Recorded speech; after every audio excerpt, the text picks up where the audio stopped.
Hi, I'm Dan Primack of PEHub.com, and here are your top 3 stories for today, Tuesday, January 8th.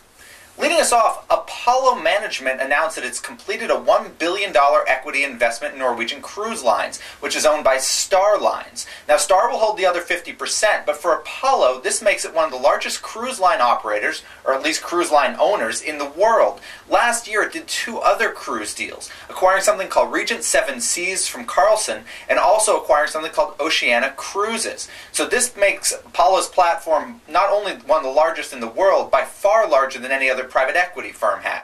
Story number 2 is a venture capital fundraising story. Something called Summerhill Venture Partners has closed its debut fund.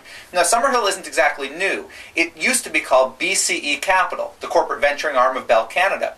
But last year, Bell Canada started unloading lots of assets and agreed to let BCE Capital spin out independently. And they actually used the so-called stapled secondary sort of transaction, similar to what Scale Venture Partners did when it spun out and was no longer BA Venture Partners, or the venture capital arm of Bank of America. Now, Summerhill had hoped to close the fund late last year, but didn't actually get it done until early this year due to some calendar issues with some of its limited partners, which happened to include Bell Canada's. So again, $175 million for Summerhill, which was its target.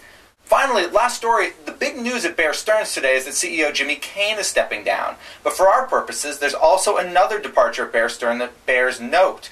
Jerry Newman, who was head of venture capital coverage there for the past 7 years, and before that doing it similarly with Cowen and Company and JP Morgan, has decided to leave to form a tech startup advisory with his son Ari, who happens to have degrees in business and tech engineering. Now, Jerry says this is not a semi-retirement for him. This will be a full-time job.